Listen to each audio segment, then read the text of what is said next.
Oh yes, but those are also the only ones that have arrived. And if you are, and I'm sorry, you are coming to us in what's called in medias res, so things going on. But welcome to Mandian Astral Oracles, and so good to have you with us. We are communicating with Quan Yin this evening, and I'm looking very much forward to it. And also I feel. There are information, a new Patreon channel, and 500 subscribers. Wow! So that's exciting, and so thank you so much for everyone who's here and who have joined up and who's watching. And I didn't think it would matter much, but it is just an interesting number. Like it's a very bookmarky place to arrive. So thank you for having subscribed, everyone who has. And then there's a new Patreon page. So thank you to patrons, Laura, who's also hosting this evening, and thank you so much for that too. And Kevin, Sailesh, Stephen, and also Suzanne, and Carla, Sophia, and I believe maybe I have even forgotten someone, and I am terribly afraid it's Natalie, of course. So thank you so much, Natalie, saved for your ongoing support, and also to Tony Veritas for your recent generosity.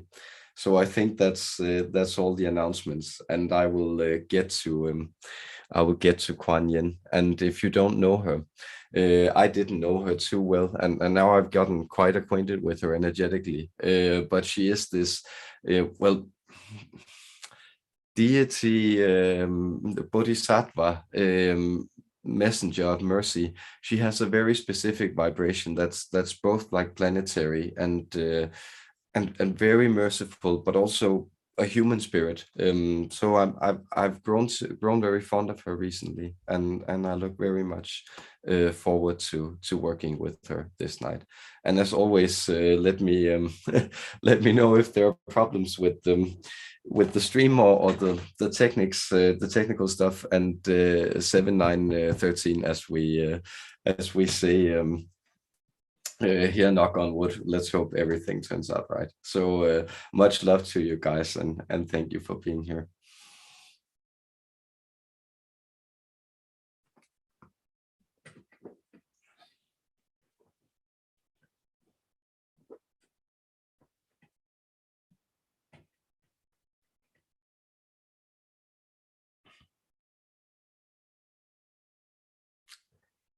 Yes, my love to you, humanity, human beings, individual members of this shared species, this project that we are all parts of, like a hail shower with individual drops falling to enrich and fertilize the soil, falling to bring forward new crops, new growths, and new things to nourish, to sustain the beautiful and different life forces that live in the shadows of the plants, the flowers, the trees, and even those of you who live off them, or those who chew the cud. So many beautiful beings and so many beautiful flowers.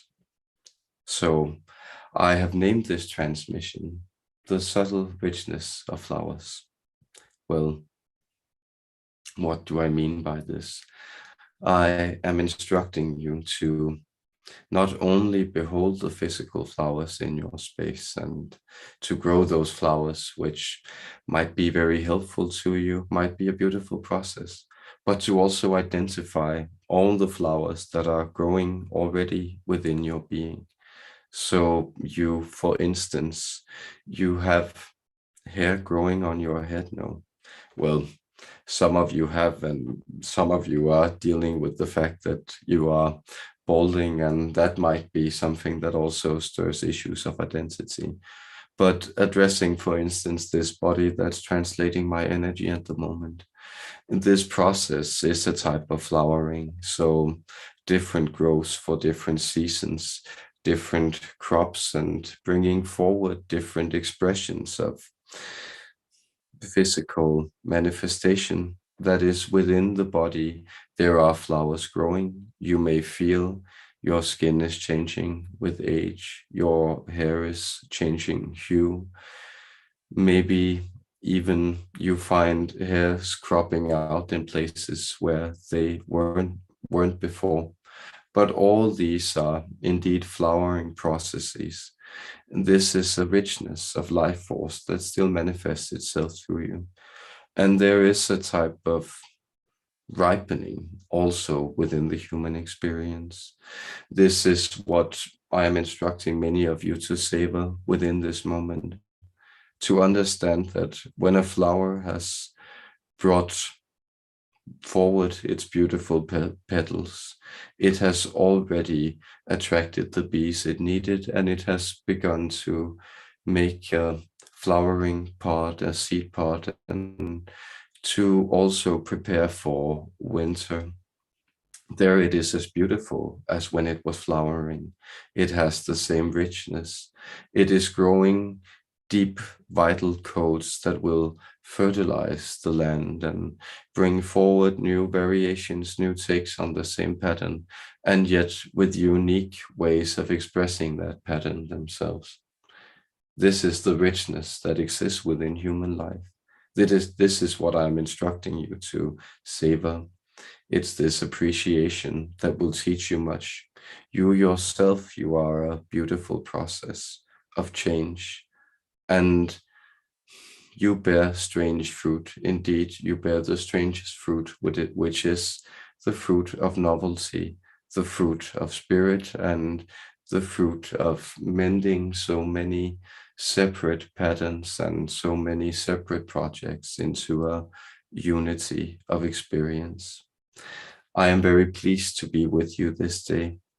I transmit my blessings to you collectively and individually. My deep love, Quan Yin, the spirit of mercy, the eternal protector of the subtle realms of human emotion, I transmit to you much love this day.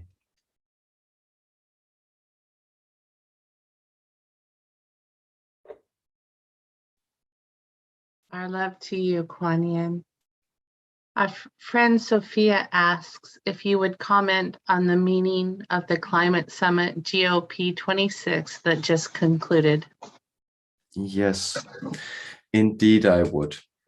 And see, also, I bless you and transmit my love to you, dear Laura. And I thank you for being here. And notice already how we are unpacking this flowering this evening, or how we are observing a growth pattern, because this is a helpful entrance point into what we will be talking about. See, you may sense also a frustration with the bureaucracy of these processes, with the ineptitude of your elected officials, with a sense of, well, hypocrisy in many of the things that are stated on stage, and then, well, who stands in stark contrast to the very opportunistic and short-sighted aims of, well, many of the people who participate in this Congress. So there might be some of these protestations that you, or protests that you human beings would want to put forward. But I would also put forward the perspective that this is also a collective that is aimed at growing or protecting the garden of the planet. In that way, in many ways, this is also something that points to a greater turn in the human collective towards the sacrality of life and the willingness to protect the planet. So if you see this as the collaborative global spirit that is slowly emerging and trying to protect the frail things that you have been given and that you live off and that condition your lives, well, there you may sense there is positivity within this. But do expect many of the changes, well, to come rather from these changes in human consciousness that are going on. And here you may notice that you have radically become aware of things that you perhaps didn't notice before. So for instance, many of you are aware how plastics influence the global ecosystem, whereas for 20 years ago, you may have had the idea that plastics were bad, but not necessarily noticed or been aware of the context of it. And this is also a sign of the growing human awareness.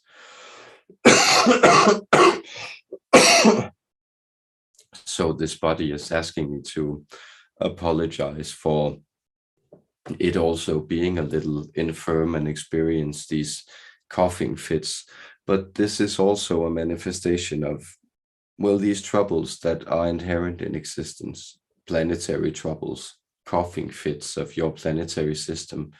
Well, this means that you need to give up smoking now. And this is something that it's good to have when you are a planetary species with a planetary conscious, to make a planetary council having a planetary decision to give up smoking and generally treat yourself better, because you will be the happier for it. So these are many of the things, positive things you can also think about with this. And I thank you for it. My blessings to you for this question. Much gratitude. And then our friend Kevin asks, hello, Quan Yin, and thank you for coming. My question pertains to the muscle strain in my left groin. I have been learning and repeating the lesson of slowing down, being, as opposed to doing and opening to receiving. And I'm sorry. Yes. I will continue. There's a little more to it.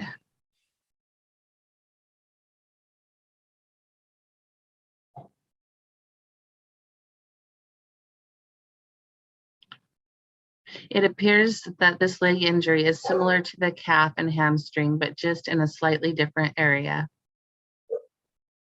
Gosh. Yes.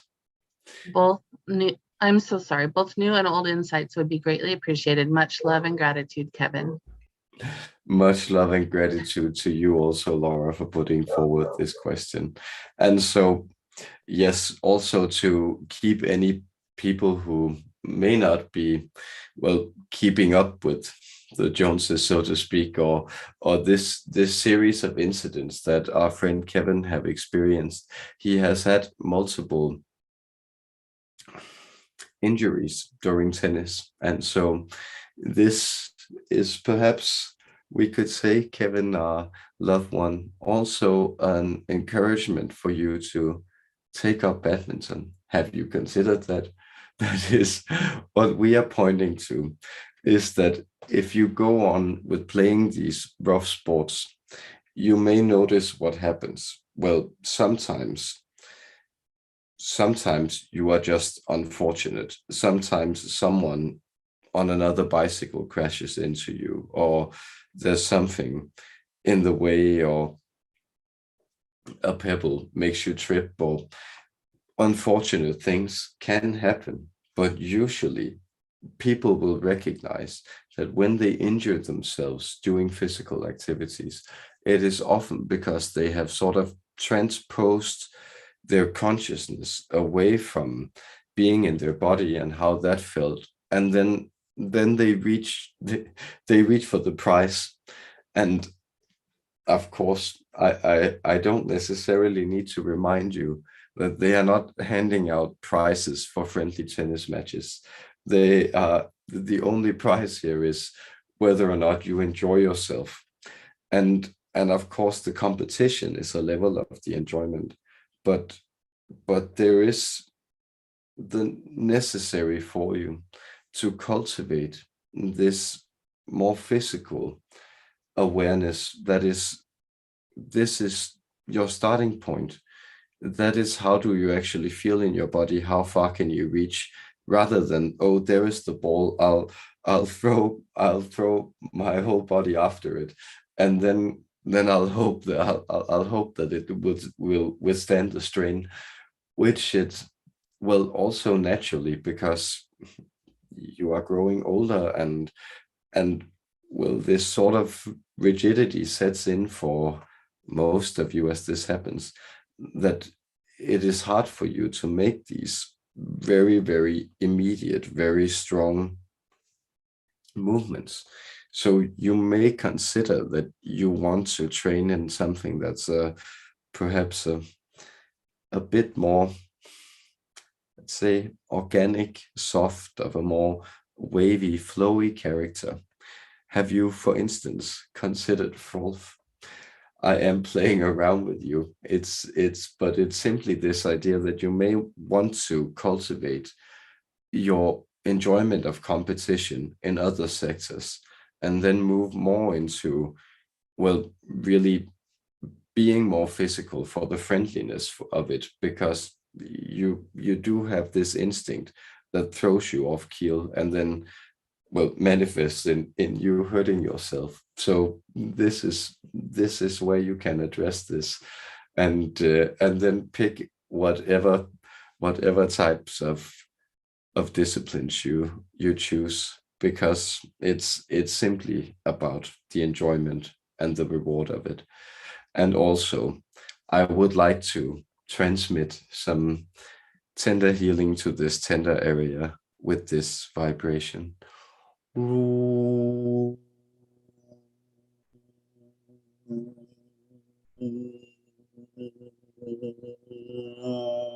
Ooh, ooh. Blessings and love to you, and to all of you. My healing extends.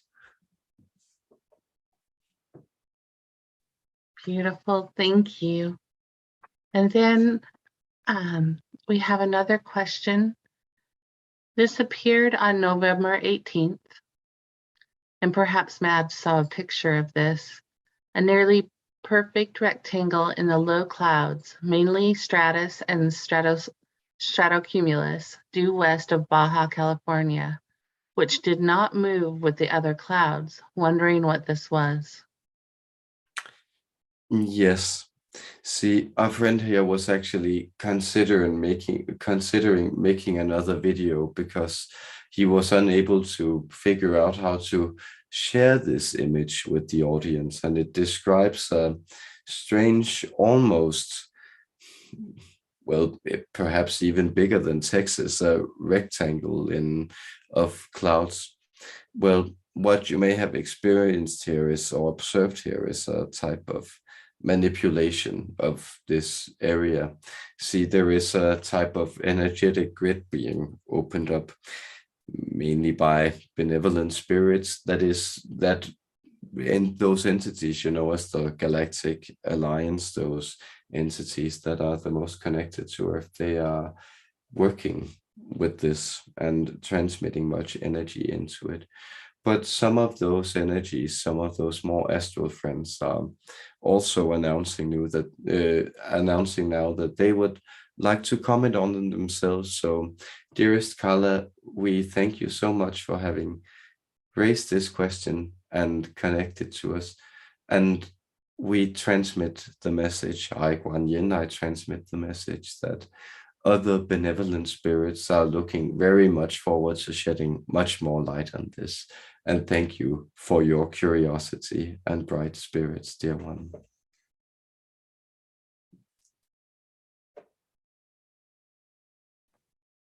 How wonderful. Thank you. And then our friend Salish would like to ask a question. Yes, hello, greetings, Quan Yin. Greetings, Salish. It's a pleasure to be with you this evening. And likewise. Okay, what it is, I went on a trip over the last week and started off with Tintagel Castle, which was fine, and Merlin's Cave. Now, unfortunately, I was not able to go into the Merlin's Cave because the tide had come in, so that happened. Also, another place, Avebury Stones, I was not able to visit that either, confronted by an irate rambler. However, I was able to enjoy a beautiful, beautiful, beautiful day in Glastonbury Abbey and visited a little place called where they believe Joseph of Arimathea originally built a room, which was not a church, because at that time Jesus was believed to have gone with him. He was not enlightened at that time. And I visited a place there where they believe Mary Magdalene stayed and lived her life out as well. I just want to know the reason why I went there and the deeper meaning and purpose of my visit to this beautiful Cornwall, Wiltshire, and Somerset. Yes, it's a meaningful question. And notice how this expansion of yours, let's call it this, because you were actually exploring new territories and landscapes. So here, what was happening was also, for instance, with the blocking off of this irate rambler, that you may sense here is a type of pattern where I'm putting this forward very directly. It is more complex than such, but where you may feel that the paganism is being deselected within you, and what you are selecting instead is a type of, well, high religion. So what I'm speaking to here is that these more, we could say, fanciful speculations, you are somewhat putting aside, and rather you are choosing these rather perhaps strict practices or adhering to certain principles of suppression, which is in order to gain other benefits. And this is sort of the vision of the abbey. So when you speak of this abbey in Glastonbury, well, what happened with Jesus Christ is, we may say that he went there and before he was enlightened, and indeed he did. But what the bugger did was he sort of cracked the code to the hyperspace, and there he was able to begin to rewrite or recode the entire timeline surrounding his own existence. So you are all sort of, notice who's in many ways still the most famous guy around. So this guy rewrote the entire human configuration program into something where he could also put these other actions into place that he hadn't experienced before he became enlightened in his original lifetime. But when he got after the crucifixion, he was sort of able to also rewire his past into these things. And that's why he also appears doing very magical things in his childhood in some of the myths and legends of Islam and Oriental Christianity, for instance. But in your case, well, it's very much a defining feature that you would like to move into, we could say, a more defined role within your spiritual practice, because you have also been exploring so much. And this is also pronounced that you feel that you are becoming, it's less of a reaction and more of a inner calling within you that's carrying you forward. And this is, we could say, the monastic resonance. This is, perhaps you could also connect it to the image of the shramana or the wise sage who retreats to the woods. It's this idea that's becoming more alive and pertinent for you.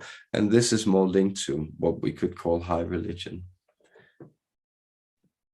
Yes, I quite felt that when I climbed the Glastonbury tour, and the energies over there were just absolutely mind-boggling, to be honest. and so was Stonehenge, to be perfectly honest as well. As far as Mary Magdalene was concerned, I believe she did live her life out there, did she not? With her daughter, Sarah, who eventually ended up in Scotland, I believe. Well, she had some business and some dealings in France as well, but she did her missionary route took her from those parts. So at least from the reality that we are accessing now, we find her, well, approximately in what is today Provence, but we believe perhaps may have called it Provincia even then, and there she's also doing missionary work and there, so but she ends her days with her daughter at this time. She's approximately, she lives out, well, she dies around year 60, well, around the age of 63, which would be approximately, well, in the same year, we believe 69, when the temple was destroyed. And here it's true, she has a daughter that also accompanies her to England. And you may sense that, well, what you also experience with Stonehenge and the Glastonbury tour is that these are very much, if you perceive the English Isle as it's a very, very strong energy vortex, and it's sort of, it's the legs of the pyramid where all the energy of the planet is being funneled upwards. So it has these very, very strong energy confluences near, we could say, the southwest and the southeast of the isle. Thank you very much indeed. Yes. Yes, thank you too. And my love to you, dear one. So wonderful. And our friend Steve has a question now. Namaste, Quan Yin. Namaste and blessings and love to you, dear Steve. Thank you for being with us this day. Thank you.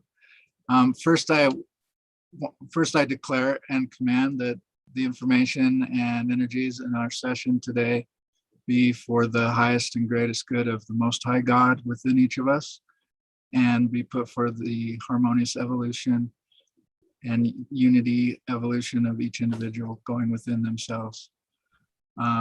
I wanted to ask if you could please scan my nervous system, especially my brain stem, and give me advice or healing that might also help the group in terms of integrating and transcending AI implants and signal, and any more advice on how to transcend false timelines that I'm trying to banish. Yes. May it be so, loved one. Thank you for being here. We extend this deep mercy and compassion also for the project that you have undertaken in this existence. That is, you are in many ways also exploring a lot of inner realities. Well, here we are because you asked us to also address the collective. We will make this collective announcement first. That is, notice in the eyes of the divine, even the people who you consider perhaps mad or exploring things that are very dark, they are still, in the eyes of the divine, fulfilling the role of exploring certain very novel, very subtle, very fine realities that are very meaningful for the divine, all-knowing, all-curious presence to want to connect to, or to want to experience and understand. And so when you feel that you are having, we could say, dark experiences or these unwanted experiences or influxes, the divine rejoices in the fact that more things are being understood. And that is, well, the compassion for people who are living with very strong internal realities that they are very engaged in understanding, such as you are, for instance, that you may sense that this is also something that's very much a task that you have volunteered in many ways. So notice that whatever you're thinking, whatever you're paying attention to, you are sort of, there's an element of existence, a very high element of existence that you are doing a solid favor to simply by being and exploring this thing. That's a general framework you can work from, all of you. And then, dear beloved Stephen, we would point to scanning your brainstem. We will point to a fact that you may sense there are tensions. These tensions are situated for you approximately in a triangular shape that extends from the bottom of your skull and then up to, we could say, the lower side of the protrusion or extension of the lower protrusion or extension of your skull. So here you may sense that there is this energetic alien implant that is troubling you. And here I will make a slight reprogramming of it.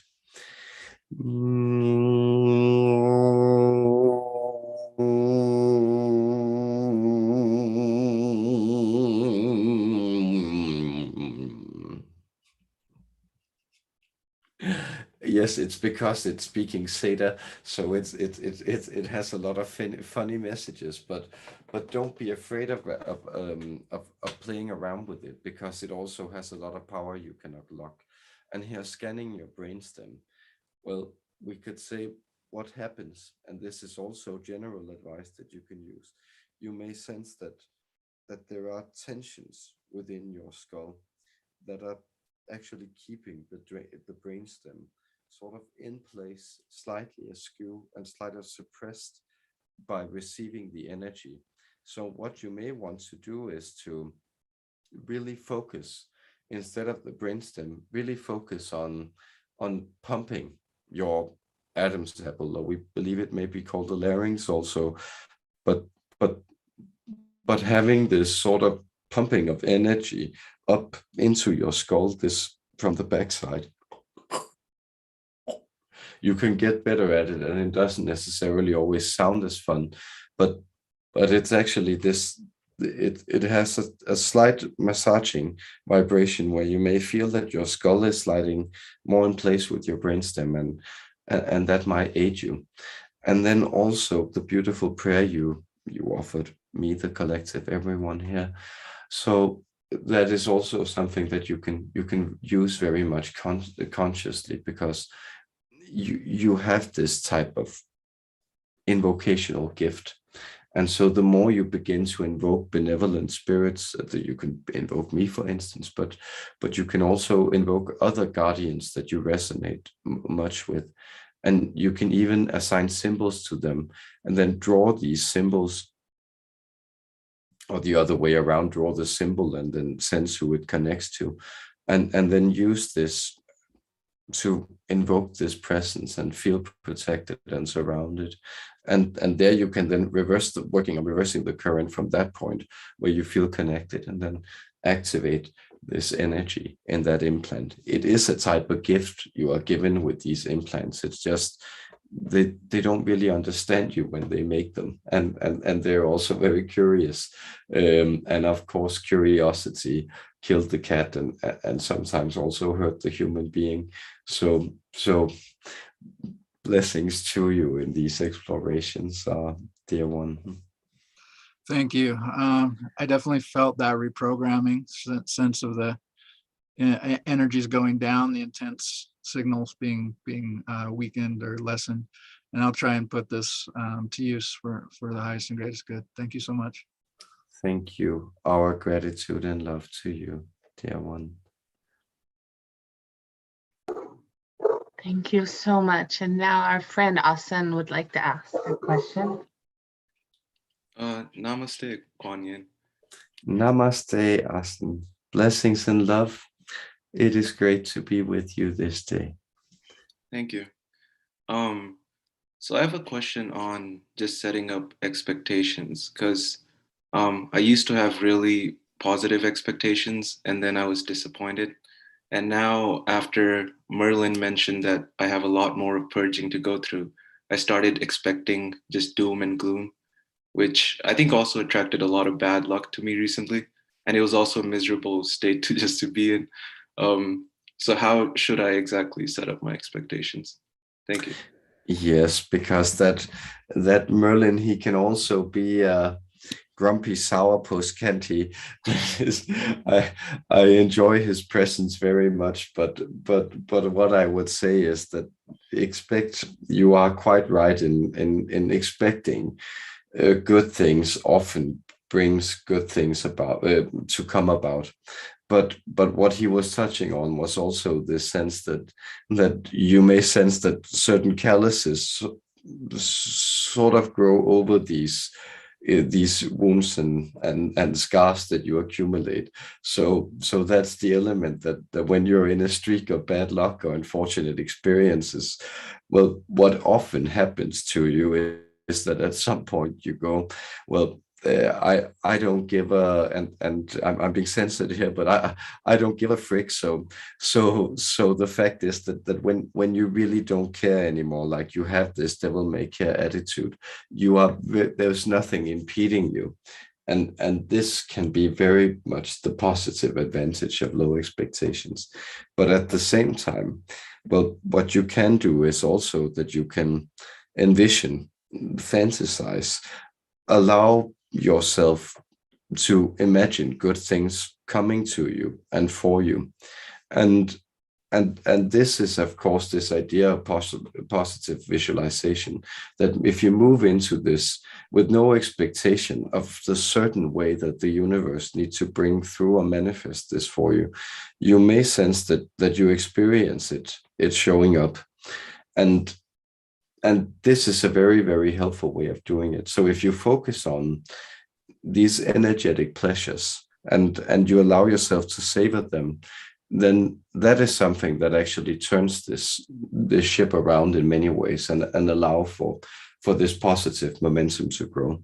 So is this making sense to us, to you, our dear friend?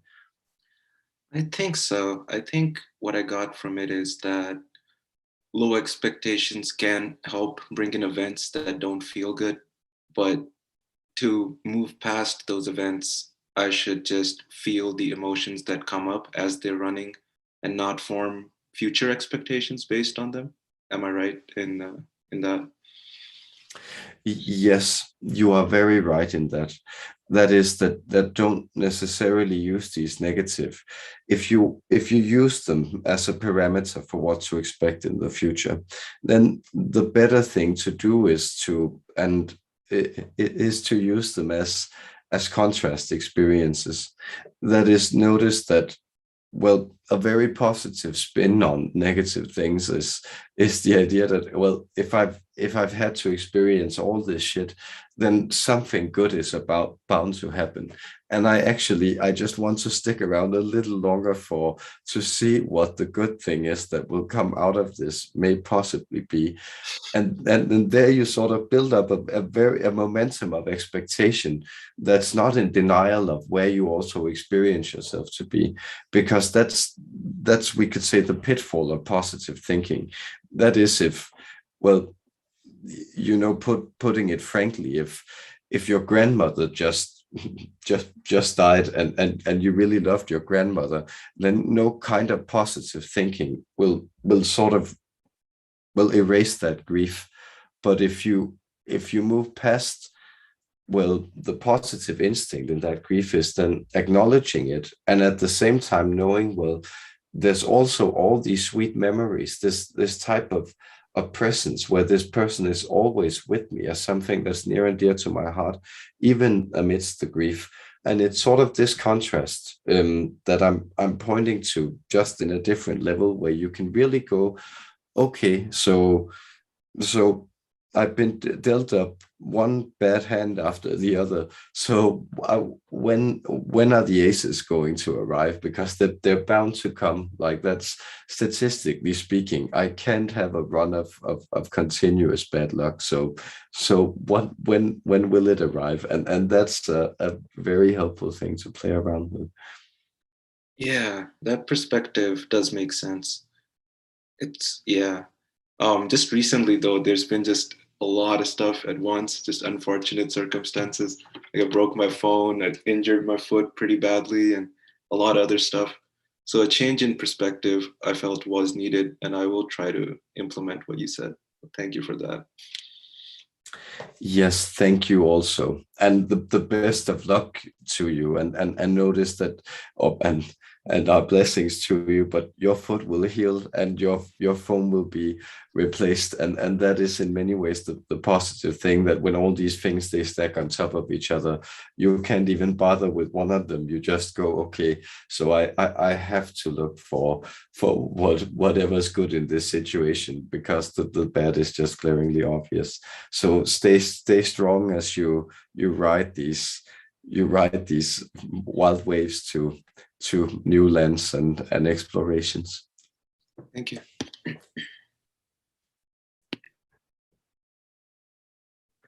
Thank you so much. And I am so grateful to speak with you. My love and deepest gratitude to you. Thank you. To you as well. I think the question I would like to ask is, when I came back in, I sort of had a fresh blueprint, and much of it's unfolding. And I know that finding the information on the Sisterhood of the Rose and the Sophia Dragon Tribe and yourself is part of that. And I wonder if you would speak to me about the new blueprint and the purpose. I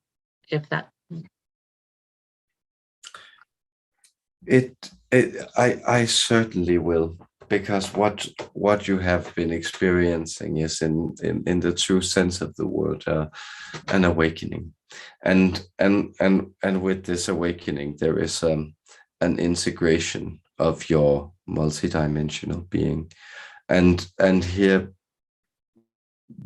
this entire blueprint that has been awakened within you, and that is now unfolding. Well, it's beautiful, it's harmonious, it's multidimensional, it's many of these qualities. It's also your higher or your true self. And here you may sense that, well, my being, and for instance, within the Sophia Dragon Tribe, here there is this emergence of, that is, I take many shapes and forms. I have many avatars, you could say. And one of them is this perfected being, the dragon. It's the union of the avian and the reptilian principle. It's the wise and the compassionate, the guarded and the loving, the thing that also, well, offers advice. But you have also come to the realization that knowledge always comes as a type of cost, and you have paid dearly for much of the deep, numinous, mysterious knowledge that you have received. There has been, we could say, a toll that has been paid. And so there is a part of you that's still left in heaven. And this part of you has sort of been, we could say, sacrificed. We could also say it has volunteered to stay there as a transmitter or an emissary for the rest of you, and bring forward and facilitate this connection with you.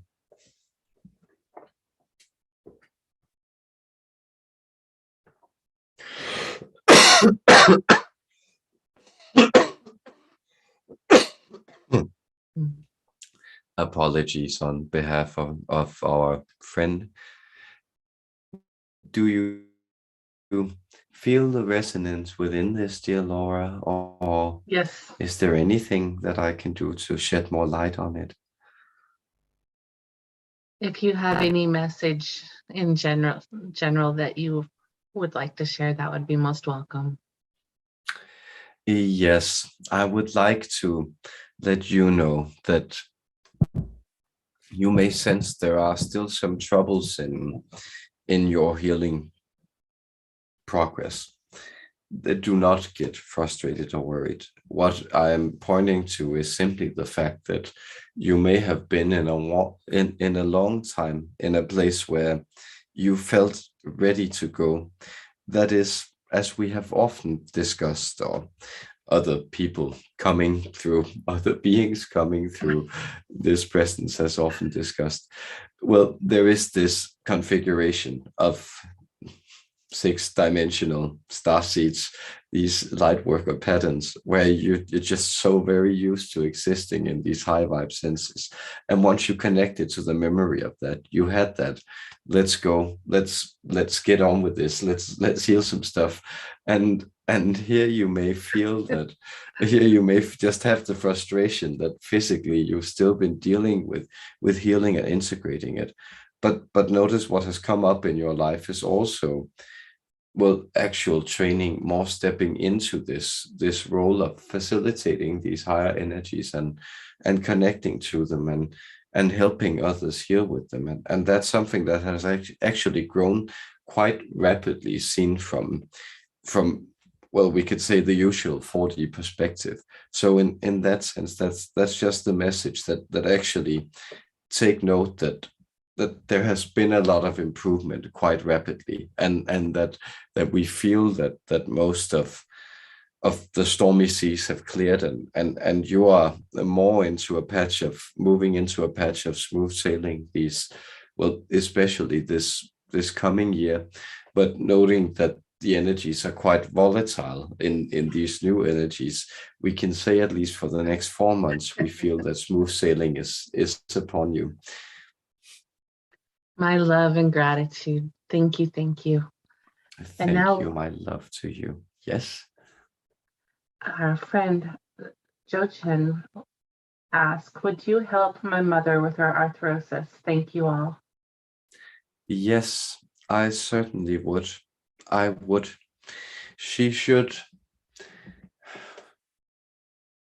grease her hands up more, we sense.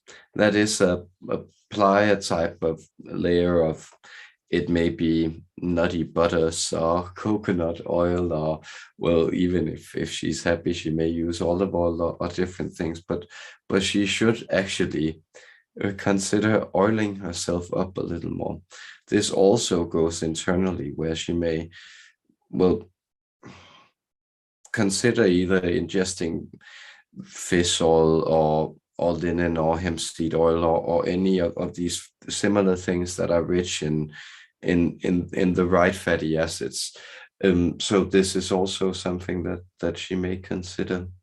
Then we sense that, well, what she could do is to sing a lullaby to her hands, treat them as babies, and this goes for her bones as well.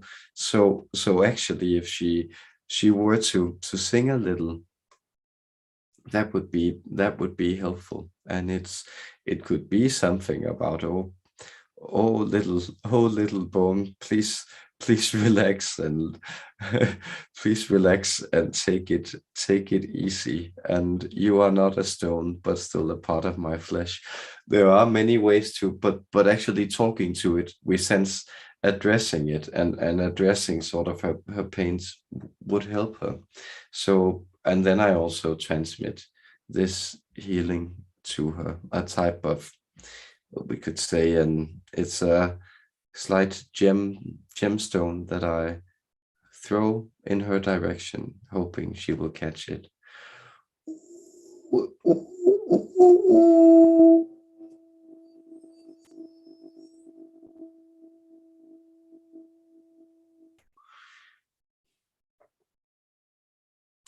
Also, I would, and blessings and love to her. I know that the body here was quite proud that it managed to bring forward this vibration, even in its state of being cold and coughing. So many blessings to your mother and to you as well, dear Jochen. Thank you.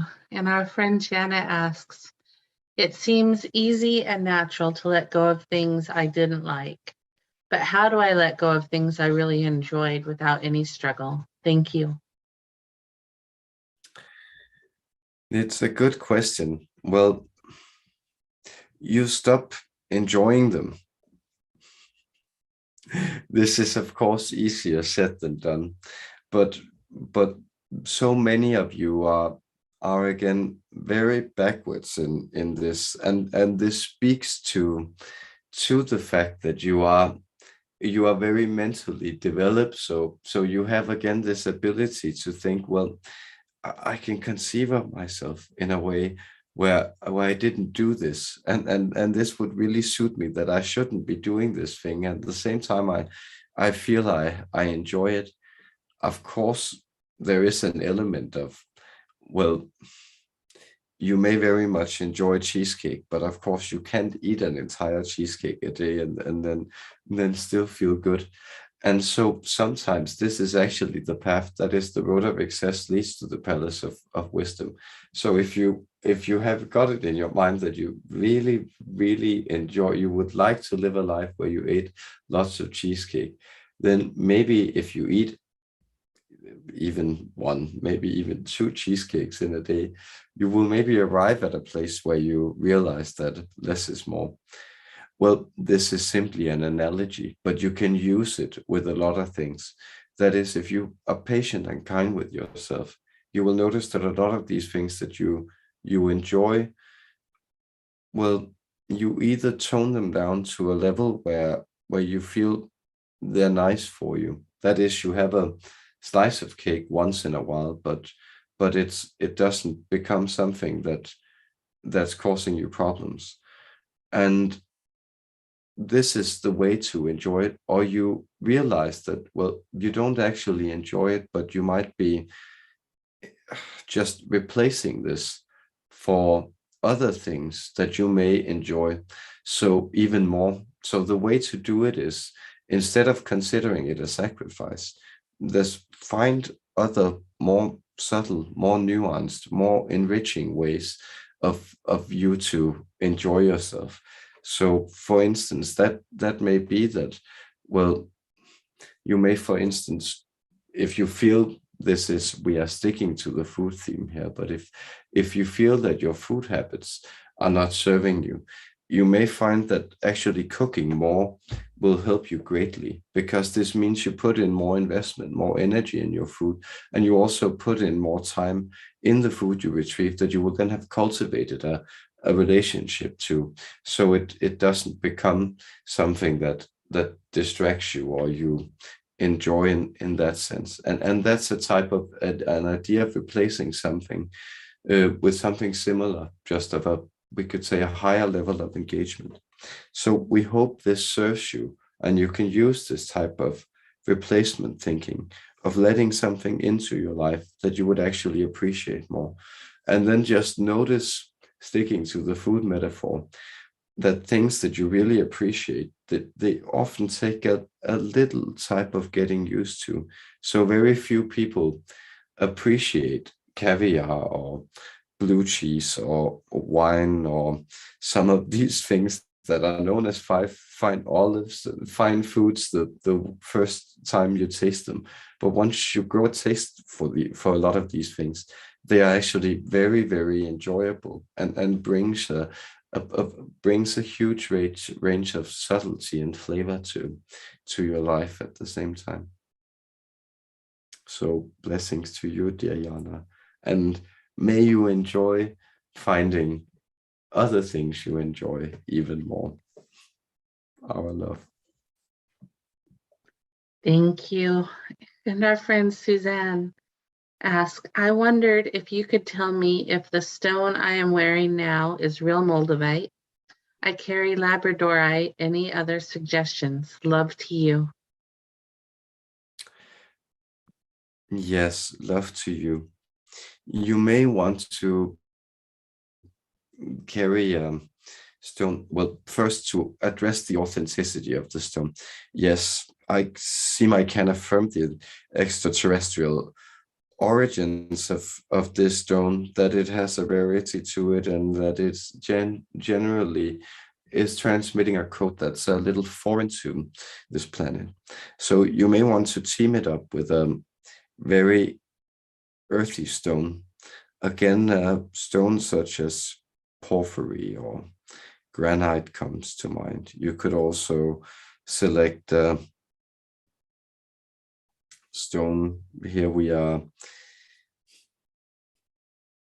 What's that black one again? Tourmaline.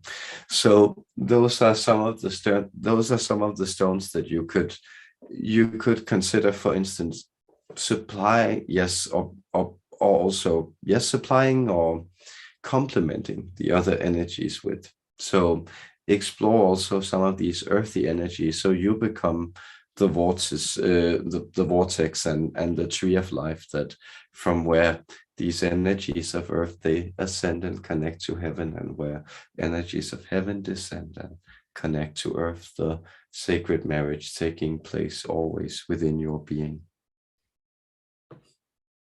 And blessings and love to you in this also, dear Suzanne. Thank you. And our friend Devante444 says, hello, Master Quan Yin. What can we do to quicken or harden our manifestations into fact here on earth? Yes, this is a very helpful and blessed question. Well, what you can do is to get out of your own way. So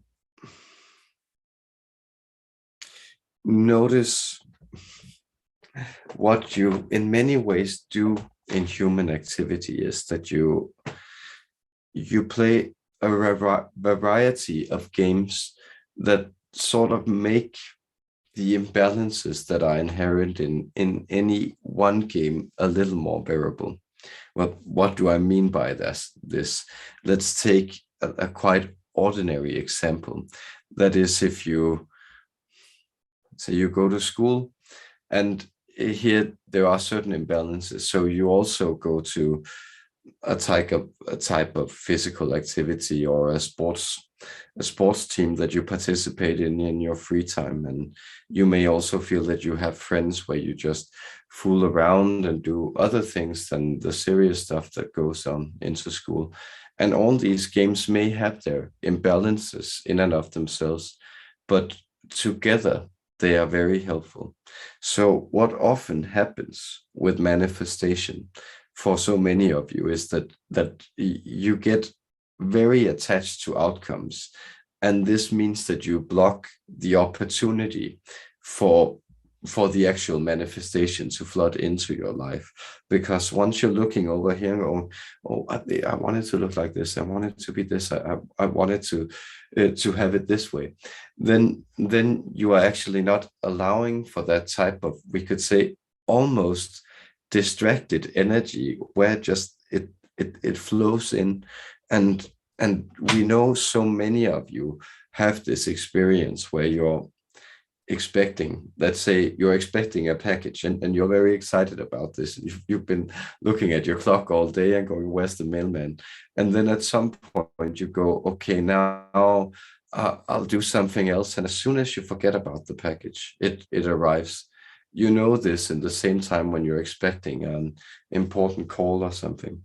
And this is it. So, and what I'm pointing to is that if you begin to actually do multiple manifestations, not too many, but having a few different projects that you work on, or things that you would like, expressing yourself in different spheres, you may sense that once you come up to resistance, or you're getting too nervous, anxious, having these feelings about it, rather than being excited and joyful about the exploration and the novelty, and sometimes also the risk. So when you have this, then turn your attention to something else that's less loaded for you, and you will experience this other thing progressing more smoothly then. So this is actually it's the idea that, well, we can use the other analogy is that if you the reason that you're not dropping one of the items that you're juggling is because you're juggling four of them. So they're sort of keeping each other in a balance, a precarious balance where they're manifesting that beautiful circuitry. So play around with several venues of exploration is the most helpful tip I can offer you. And then I also offer you my support and love in these manifestations.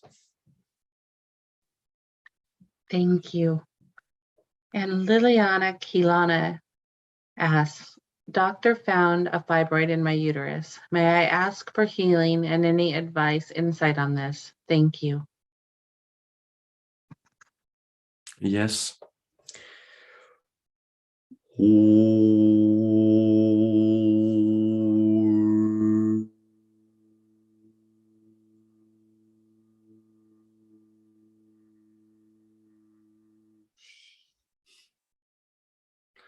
This was an initial healing transmission. Well, you may want to move into my mercy and compassion in this. I will also participate in this, and you may call upon the good midwives of your tribe of ancestors and also of the beautiful etheric realms to stand by you in this difficult sense. But you may also feel that you have come to this planet to not explore these realities of having children, but to rather be in a place where you want to move into hardships to allow yourself to explore your own creative energy. So a theme of yours in this lifetime and in previous lifetimes has also been suppression. And here you may feel that you are in this lifetime, well, doing what's necessary. And that is also to, well, put forward the needs of, or put aside the needs of others, or perhaps the wish to have children, and physically manifesting something that makes that very difficult for you in order for you to come into this realization of freedom. So this is a very important option for you and priority for you. And therefore you may feel that, well, these worries, they have sort of manifested. And here we also sense that, oh, we believe it might be a hysterectomy in English.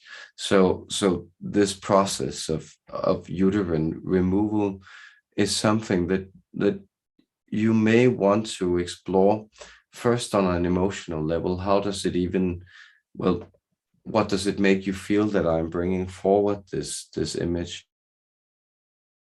And thereafter you may want to consider, well, what would be the implications? How would you actually feel about it? It is a rather safe procedure, and I do not feel that you should worry. And it may even be, I sense that it's quite benevolent, this presence, but at the same time, you perhaps are in a place where you may feel that it would serve you better to have this procedure. So explore this, feel how you feel about it, and I offer you my love and compassion, my healing in this, dear one. Thank you. And Alexis Water 23 sends her love to you, Quan Yin, and asks how you are. She says it's been some time. Hopefully one day I can talk to you in reality myself. Thank you for being here with us. Take care. Well, may I bless you for that beautiful question. How selfless of you to check in with my energy. I am well, child, or beloved sister, or dear parent. You play all roles for me.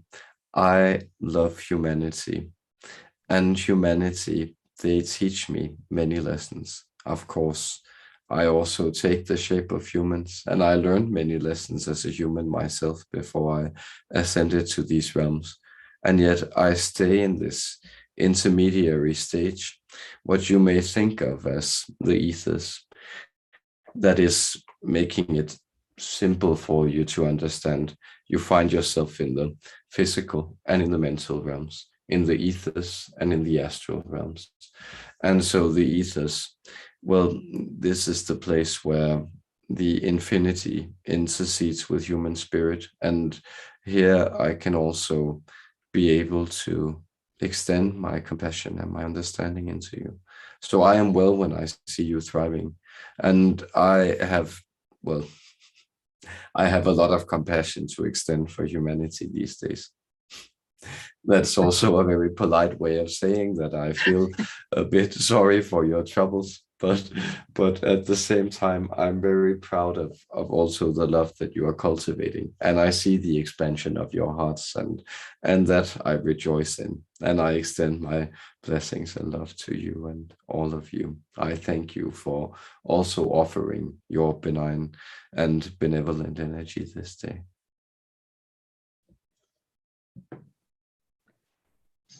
Oh, lovely. And our friend whose name starts with QAZ, we'll call him Kaz for now, says, respected Quan Yin, I would love to know any messages from my guides. Namaste, Shyam. Oh, it's Shyam. Yes, with the series of numbers also. Yes.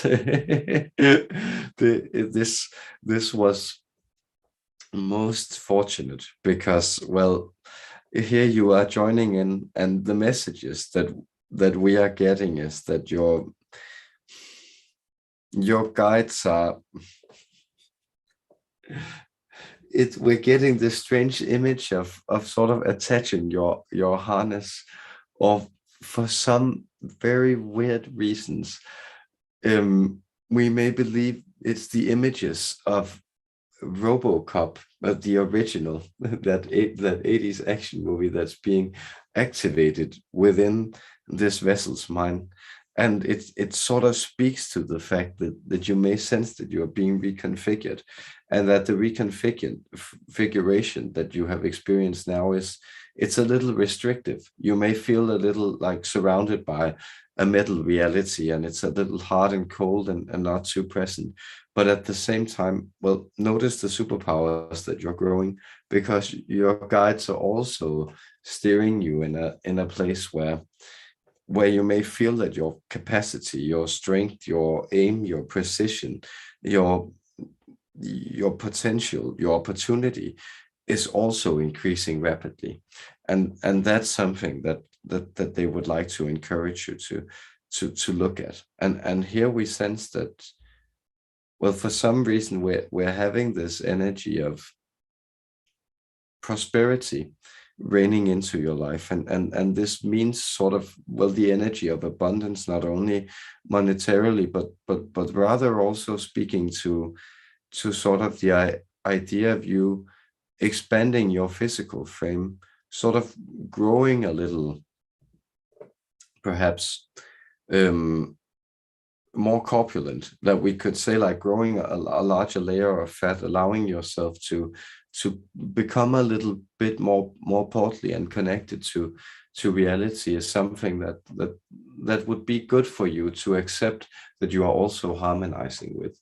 Because, well, think of the belly of so many of the representations of the Buddha, or these similar images of, well, the happy friars who are also, well, rotund and enjoying life, while also, well, keeping to the duties of the cloister. This is some of the energy that we sense. So really also savor eating a lot in this period, and allow yourself to experiment there. Our love to you, our blessings, dear Shyam. Much gratitude. And then our next question is from Artemis. Dear Quan Yin, how can we become soft and accepting in the middle of a loud emotional fight and raw power struggle with people we love while both are feeling triggered? Thank you so much. Blessings. It's a very good question, though, because, well, this is a challenge that comes up, and of course, it's all well and good if you can be equanimous, as you are only in your own company on the top of a mountain, but being it at a fight where you have a lot of emotional investment at stake, and the other person has to, and you are both very worked up and pushing buttons that are activating deep wounds. Well, this is exactly the place where, well, compassion stands its test, and at the same time, this is the place where it's the hardest to activate. So I'm framing the situation before, well, what you do is that there are certain techniques to it. Well, one is and I'm framing it again to say it's for your temperament to choose what works, and also for the situation what presents itself. But do something silly or out of order, like find a silly object and place it on the table, or pull your pants down. This may depend on the company whether or not this is a suitable response, but it's this element of sort of puncturing the situation. If you are more of the solemn type, you can also well, take a deep breath. And then there is, of course, the approach of retreating, that is communicating just very briefly to say, I don't think it's good for us to continue this right now. So let's talk later, and I'll just go for a walk. So notice here, there's been no kind of aggression or anything communicated, and it's very difficult to select your words where there's no blame or no hook for the other to continue the conflict. But retreating it, like if you are in a very acrimonious place where you're shouting at each other, it's usually better to stop the momentum and not to intercede by doing something silly or something. If the other person or you perhaps are too worked up, then blocking it and then returning from a different energy. And here it's very good to think about puppies, or the sun rises in the east and settles in the west, or like things that are sort of good without you having to do anything about it. This is a very, very good way to realign your vibration in these pauses, to move into sort of these places of gratitude. And here you will very often, as you say, also because you love the person, you will arrive at a new perspective once you get to sort of feel yourself without being triggered and reacted. So we do hope that this helps, because we are aware that it's a difficult situation, shouting it out with someone you love, and playing out that human comedy. Thank you so much. And our friend Natalie had a little technical difficulty with the Zoom room. And so she sends her love to you, Quan Yin. And she also had a wonderful experience yesterday in her meditation. And she says that she noticed a familiar energy in that meditation, a presence and a wonderful energy. Can you tell me more about who exactly visited me there? Much love, Natalie. Yes, this is very beautiful, but because we sense it has many names, and you may sometimes think of the principle as, well, King Felix, the happy king, the happy prince, this very joyous celebratory energy that's connecting to you.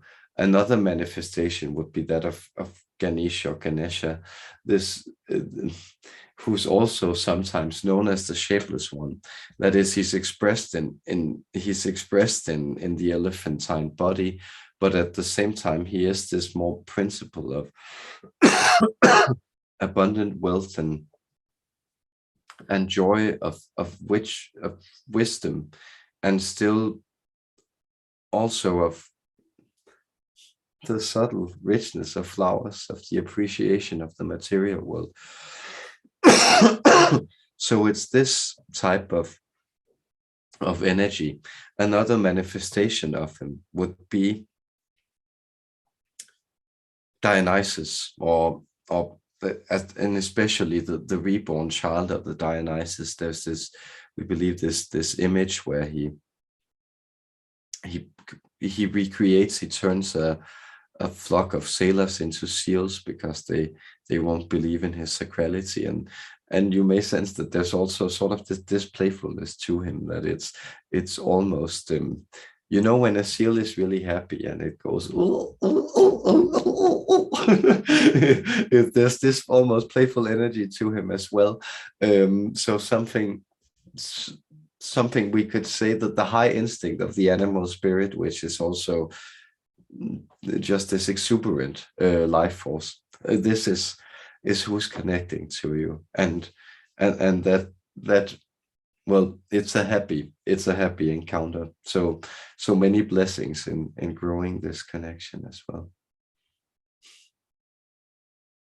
Thank you. And Crystal B. Dawn says, "Sweet Quan Yin, hello. One of my cats has started bullying and hunting one of my other cats. It's heartbreaking, really. Any insights on this? How can I help this one from hiding scared all the time? Thank you. Any insights on this would be helpful. Thank you." Yes, we know this is difficult, but it's said that you can't skin you. How is the expression in English? At least there is the idea that you can shave a bald man. It's said in this other language that's present in this mind, and so it's this idea that, well, you can't really change the nature of these beings, and so you might not like that they are bullying them, but have you ever hung out with a cat? They're not very empathetic beings. They may have a certain connection and affection and a type of wonderful energy to share, and they are very helpful healing beings who you can share a lot with. But they're also kind of cruel, and that is that they don't have a lot of mercy within them, and you may notice that when they go to town on your big toe when you're trying to get some sleep or something, and all of a sudden you're just, they're digging the claws in you. And so that's to say that what you may want to do here is to let this play out. So if you are insistent on keeping both cats, you need to let one cat dominate the other, and then letting that other cat sort of find its safe spaces, but being, well, quite submissive and scared. Or the other option is that you find a home or a different place for either of the cats, and here the other cat will then begin to thrive. And, well, it's your question who gets who gets to be punished or rewarded. What is it better for them to stay, or is it better for them to go? So you get to play around with this scenario, but they are cats, and that also means that there is an element of your soft human heart, very commendable, that feels for this poor kitten that wants everyone to get along. And cats, they just don't roll like that, because they're also just vicious little killers, cute as they may be. So blessings to all of your cats in this endeavor, and to you as well, sweet Crystal. Thank you. And Zin Zulan, hi, Quan Yin. Could you touch on ways of aligning with a particular direction of physical species evolution? Yes, this is a very helpful question, because notice so many of also these galactic patterns, they align to certain special patterns. And so you connect to the energy. Well, how do you connect to the energy? Well, notice what 6-year-old boys, for instance, often do is that when they get really hung up on dinosaurs, they get plastic dinosaurs. They fill their room with dinosaur posters. They read dinosaur books. They talk to people about dinosaurs constantly, and they pretend to be dinosaurs and play around that they are dinosaurs. So, and we could say, of course, then that the dinosaur energy is a certain subset of the reptilian energy. So this is the idea that if you really want to align with this, go as crazy as with it as a 6-year-old boy might do, or even in some cases, of course, it might also be an adult. And it's not precluding, it's not, of course, precluding women in any way, but it is to say that in human configurations, tendencies towards, we could say, mania or very obsessive explorations of a unique field runs more in archetypically in alignment with the masculine energy. So it's this idea that if you surrender yourself almost totally into something, really fulfill it into your energy, you will grow it. So if you want to align with the whale pattern, then are you watching whale documentaries? Are you listening to whale calls? Are you producing whale sounds? Are you looking into where you could go whale spotting on vacation? Have you perhaps looked into reading Moby Dick, or perhaps just some of it? So it's all these ideas of you just aligning with it, and of course you need to follow your excitement. So there's it, but it is this idea of dedication that really fulfills it, and you pretending to be the animal, that sense of connection to it is, here you are essentially channeling the animal's energy. So that is also very helpful. And our love and blessings to you in whatever animal you may want to align with. Thank you. And Anne Hossein, what message and guidance do you have for mankind for the remainder of the year? Oh, this is a very beautiful question. Well, I will say, again, lighting these candles in the dark. And if you are coming to us from the southern hemisphere, then, well, you may also sense that there's still a certain type of darkness, even in the midst of your summer that's surrounding you. And this has to do again with you, well, building these more protective matrices within your own realities. So many of you have also come into, we could say in many ways, been pushed into places where you've had to also discover this type of niche of your own, or something that made sense to you within these years of lockdown and sort of inner confrontation with yourself and with the outward restriction. And this is what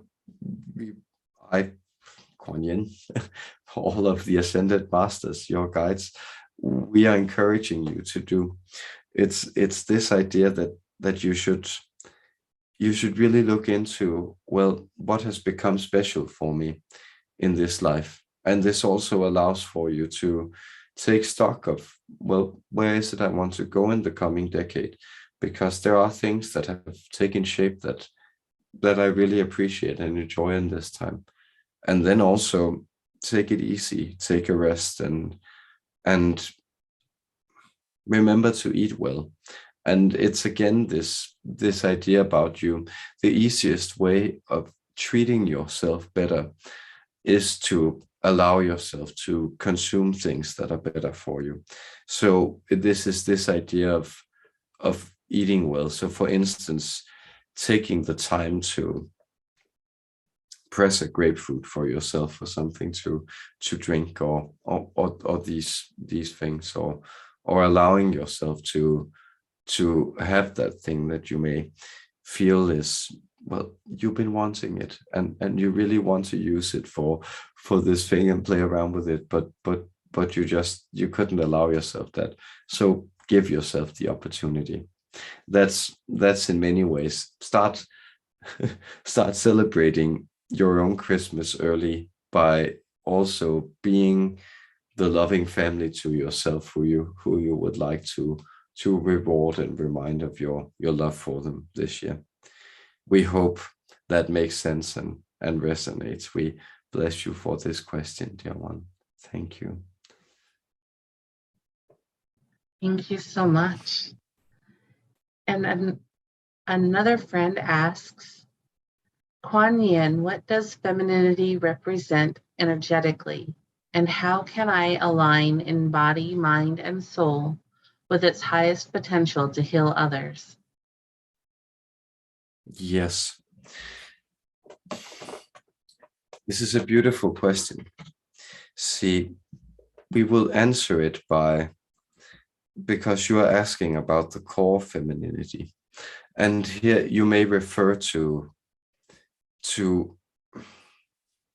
that ancient tradition of the I Ching and the hexagrams. And here the energies that make up the hexagrams are partially the yin energy, the unbroken line, and the yang, or the other way around, the yang energy, the unbroken line, and the yin energy, the broken line. Here the yin is usually thought of as the feminine. That is, it's made up by two points rather than one. So notice that where we could say the masculine energy is the one that is one, then the feminine energy is the one that is two. So the feminine energy is always seeking union. This is to be thought of in the most universal terms. It's always seeking a type of relationship, a type of integration, a type of taking in energy, of connecting energy, of surrounding energy. These are all the principles that it has. So you may notice, for instance, let's take this in a direction where, if you were to think of the way that the feminine energy is aggressive or dominant, it is so by being yielding. You may know that Japanese honeybees, for instance, when they are attacked by these major wasps that also reside in that area, well, what they do is they surround those wasps, and then they begin vibrating, oscillating, creating a temperature that they can survive, but that the wasps will die from. So notice again, this is a very, very feminine collective approach. It's this idea that confronts it with this hard energy. Well, the bees, they yield and then they surround. So again, it's the yin energy. It's the energy that yields and then actually emerges victorious, because exactly by integrating, by creating relation, by creating greater connectivity, it is the more creative of the energies. It is, we could say, in many ways, the more fundamental of it and its energies, because it receives the masculine, and then it actually embodies the masculine with being itself. And so the masculine really has nothing to work with without the feminine as the substratum.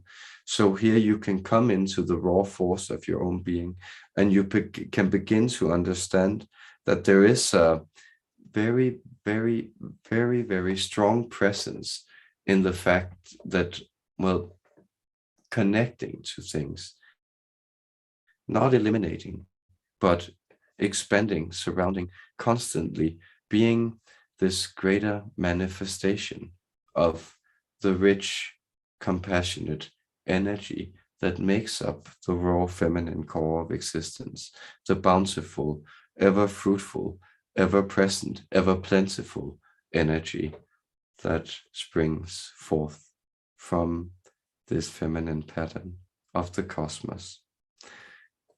This was a beautiful vision. We extend to you our blessings and love to you. Much gratitude. And we're also grateful to Mads for being here today, even though he's not feeling well. So we just want to check in and see how you're doing. Are you up to keep going for a little while, or getting a bit fatigued? Yes. Thank you for asking. I will just, open my eyes and have a glass of water. I am a little tired, but if we go for 20-25 minutes more or something, I can definitely withstand that. So if you're also up for it, Laura, I'll bring back Quan Yin, and thank you. It's also a beautiful energy, I feel. It is.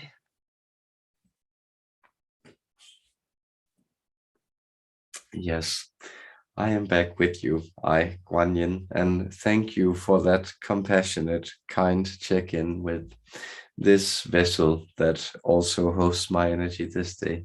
So, dear Laura, is there any other questions I should be answering? There sure are. Okay. Senison asks, do you have any messages for me, beautiful Quan Yin? Thank you and much love. Yes. Well, what I'm sensing is that remember the sound of the snow under your feet, and do seek it out this winter. Do remember that, well, there are mountains to climb for you, and when you go there, you actually feel very, very good about it. So go a walking and climb those peaks, and there you will also move into these higher spaces and attract guidance from the lights in the sky that are seeking you out. So this is the message, and I do sense that, well, come February, you may receive a very interesting impression on top of, well, a snowy mountain peak, or just in the snow in the mountains. So blessings to you, and look forward to this communication. Thank you. And Jim asks if there are any messages for me, and sends big smiles to you. Well, yes, there are the message that you should. It's very interesting because we're getting this image of jumping jacks, and it's almost also someone banging. We forget the name of the instrument, but these two metal cymbals or pans together to make a sound. So it's about you sort of taking in this crashing energy, about you really expanding yourself. So allowing yourself to jump some more, to make some more noise, to crash some more, because that's something that would be good for you to expand in, feeling this loudness in your being. Take that in and work with it. That would be fun for you. Blessings to you, dear Jim, also for this exploration.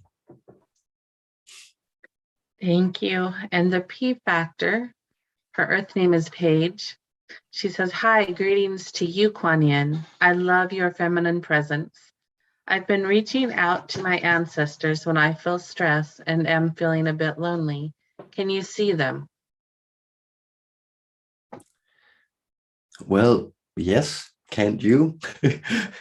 So I'm playing around with you again, my dearly my dearly beloved human being, because well, what you see here is that they are surrounding with you, and when you connect with these intentions, well, your ancestral patterns are always there, but it's almost like they line up on a string, and so they are the energy, or we could say the pattern of you is being transmitted. It's almost like you could consider yourself or your destiny or your being like a thread that's being straightened out by being pulled together into the right seam, and this is sort of the image that's happening with you connecting to them. So this is a very beautiful process, and they are very close to you, and I transmit from them, like they are rejoicing, like it's like they're they're in a choir, and for some reason they are singing as it's weird. We believe it's a Bob Dylan song perhaps, but it's all over now, baby blue.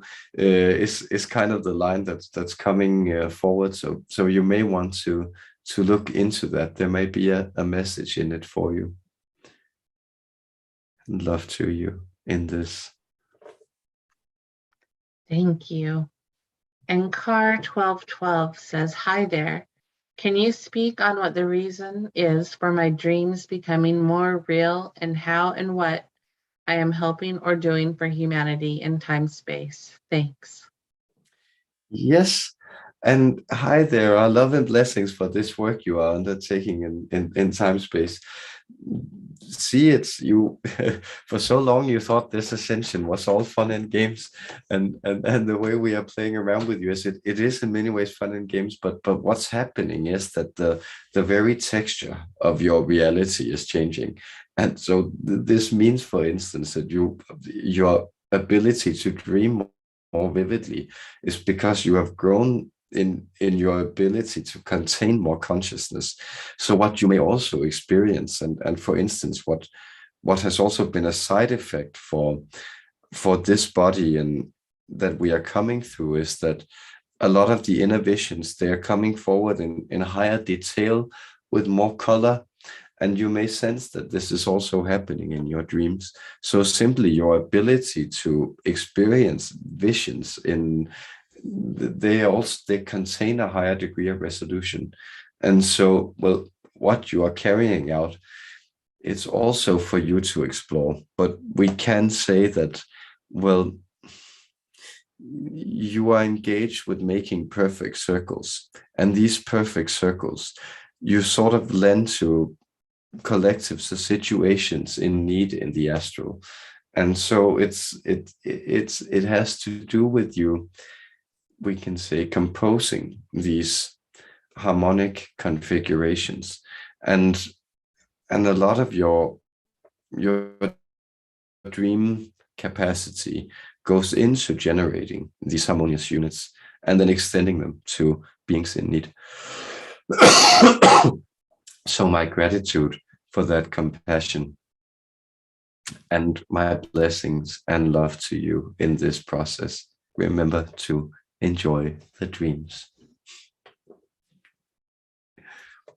So wonderful. And our friend Lori Riley says, dearest Quan Yin, please send healing to my sister in hospital with lung cancer, having much pain. Thank you. Yes.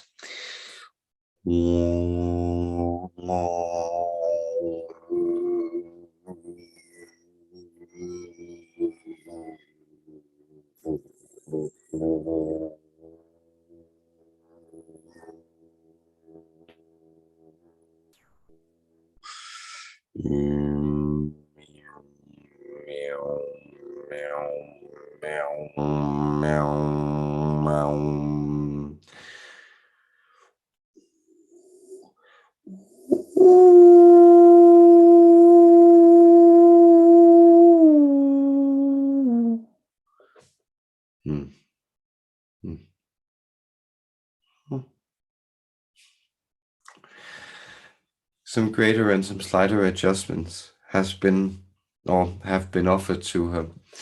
And I truly, deeply hope that this may reach her and soothe some of her troubles and aches as this healing is transmitted. My love and compassion to her. Guides are standing by, angels are watching over her. Blessings.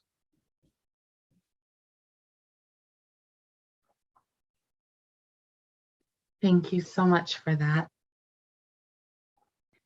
And our friend Asan would like to ask another question. Yes.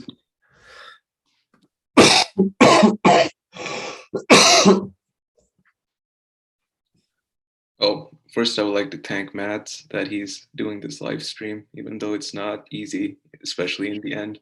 So thank you.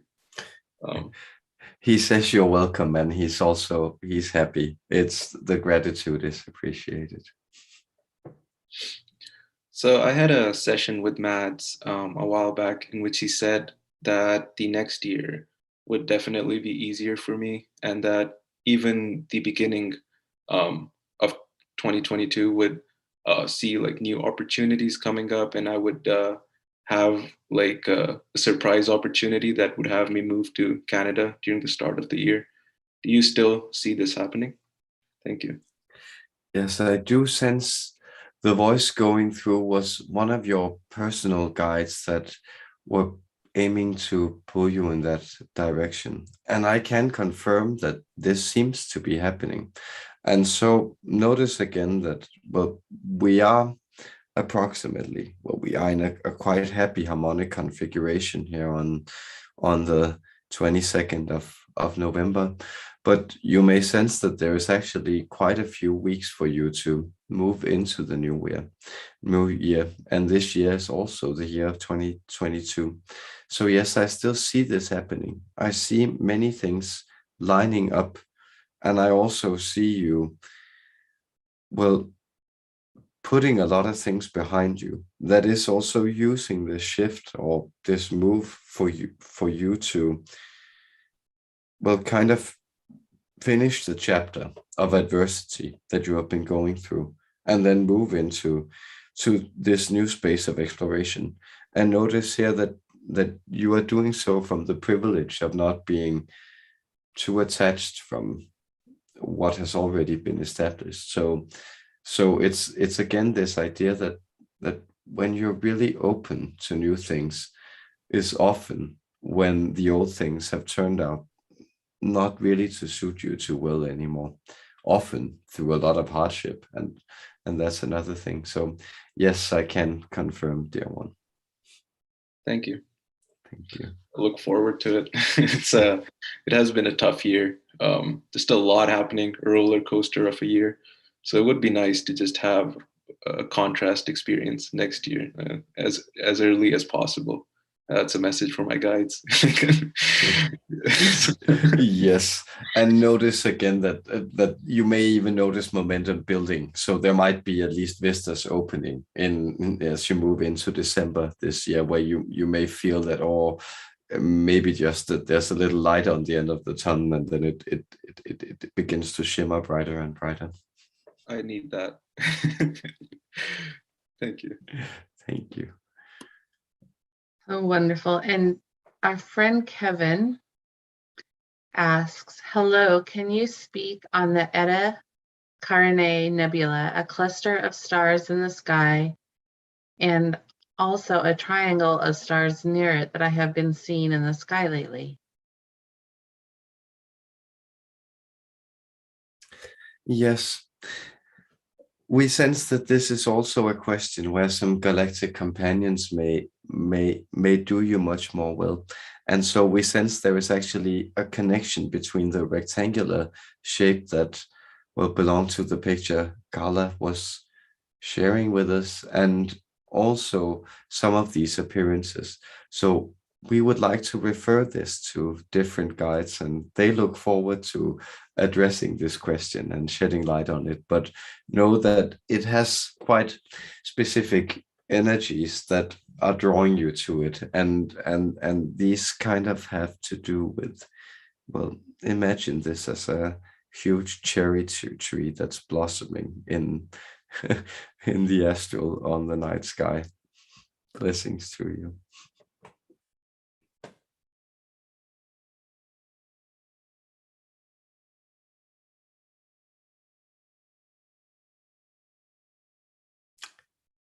Oh, and yes, are you still with us, dear friends? I'm sorry. Oh, don't be. Much love and gratitude is being expressed from you to Mads and to you, Quan Yin. And Zinzu also had just a follow-up comment. The reptilian comment was funny because there was a particular time when I asked to be shown my galactic connections. I ended up having a dream where I not so slowly became reptilian in front of people, which was the one that I was somewhat racist, you might say, at the time. Yes, it's a very beautiful follow-up. We appreciate sharing this because this is a part of, we could say, a more unwanted part of your multidimensionality for many of you, that you're also realizing that we could say many of the monsters on the bed that they're still in your room, right? So like they are kind of a part of you, and this is it's a beautiful way of expressing it. So thank you for also nursing your reptilian spirit and letting your lizard flag fly a little. Wonderful. And Salish would like to speak with you again. Yes. Yes, greetings again, Quan Yin. Greetings, dear one. Okay, for me, do you have any messages for me regarding, well, on twofold, spiritual growth and also any news maybe on a new job fronts during the new year? Yes, it's weird because for some reason we are getting the image of you eating peanuts, and it has to do, and we're not speaking about salted peanuts straight from we're speaking about the peanut nut that has to be broken open and then peeled, and it has to do with you. This is the spiritual advice. It has to do with you cultivating this ability to sort of sit and savor that peeling of the nut, that breaking of the shell, even though it might also get a little messy with well, all the stuff that and the grit and stuff that come from the peanut shell. So it's both on a metaphor, it's actually on a very literal level, where it has to do with you also just appreciating the slow pace of gathering food. And this may also translate to your profession, because we sense there's an element of food coming into it that you may want to explore, and it may have to do with, well, looking into importing certain food items where we are sensing, and this is strange as well, but you may be driving it. That might be the reason why you're sensing this, but there might be an opportunity here for you to begin to, well, transport certain fresh goods around and see this as a new exploration and something that will also be more gratifying for you, a new kind of adventure. I laugh because I'm training up to go up one class higher in a HV, heavy goods vehicle in January. Yes, and from that we actually sense you. It's like ahead of a larger train, so it makes a lot of sense that you're expanding in this, and there will be fruit to be hauled within. Okay, thank you very much. Blessings and love to you, dear Sailesh. That's fantastic, Salish. I also have one more question for you. The Syrian Blue White Collective have offered the opportunity for ancestral healing for the mother line and the father line. And I've done both of these transmissions. And my relationship with my little brothers is complicated. In some ways, we're very close, but there's a piece too where there's just this rage in him towards me. And I'm wondering if having unraveled the mother line and the father line, that the karma in our ancestral lines for this lifetime, if that is resonating with him, if he's becoming conscious of that at all on any level, if he's feeling that. Yes, but you may feel that there is a type of delay within it because he's not necessarily identifying it, and to him it may feel as a greater sense of ease or opportunity. Well, the opportunity that he could in many ways be doing other things with his life, that he finds himself freer to choose his own path forward, and it may be manifesting in that way. You may also sense that there's this type of, well, jealousy, rage, and partially we could say disappointment or betrayal. These emotions are very common within family structures. And as you say, they're also perhaps not the most pronounced in his consciousness, but the more recent that they also inform some of the more unconscious attitudes. And here he's sort of easing up both on himself and in his perception, and in his perception of other people in general in this. So yes, your work is benefiting him as well. My love and gratitude. Thank you. Our love and gratitude and the healing power of water, the everflow of life, I transmit to all of you. And so, dearest Laura, are there any other pertinent questions or anything that absolutely must be answered before we will part ways this day? I think just Lori Riley is saying, thank you, everyone. I appreciate this group so much. And thank you, Mads, for bringing this healing through my dear little sis, Linda. P Factor says, thank you to everyone. Kevin says, thank you. And Mads for being you and serving us in this special way. And Suzanne says, thank you. And Veritas says, hello and sending love. So just much love to everyone. This is so beautiful that you would also include this and bring it to words. Notice that words are spells, and well, these individuals, they cast the spell in writing in the chat, and then you bring it forward in this beautiful enumeration, and that brings the love out to the forefront. I will transmit a blessing to you.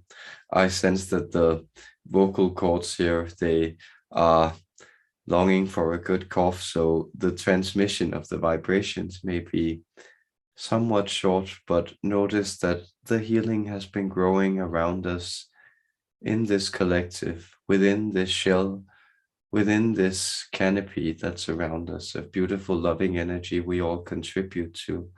There is the opportunity to be healed, to rejoice, and to see brighter vistas unfold, to allow us to be drawn there.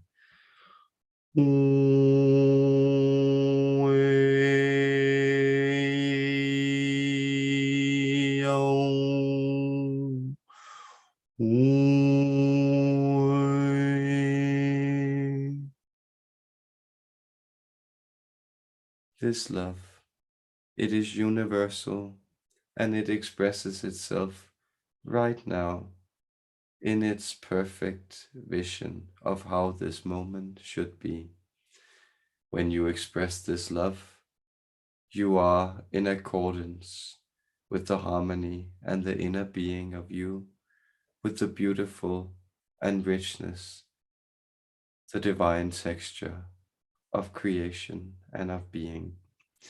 I, Quan Yin, I have enjoyed sharing my love and compassion, my wisdom, my insight. And most of all, I have enjoyed interacting with your beautiful hearts and the energy we have shared here. So I transmit my love to you, my blessings, and I wish you peace on this day of your time.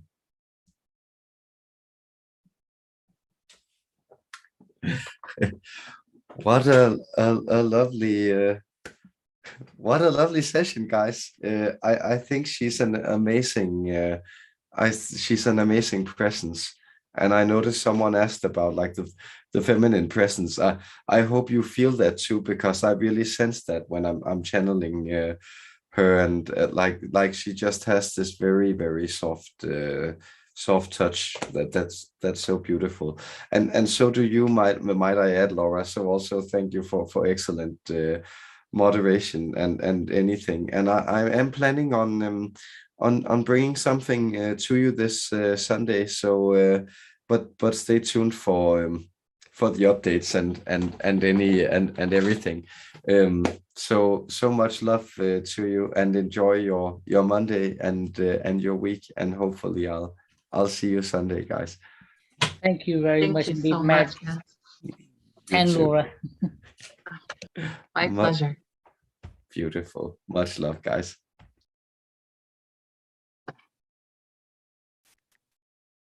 See you guys Sunday.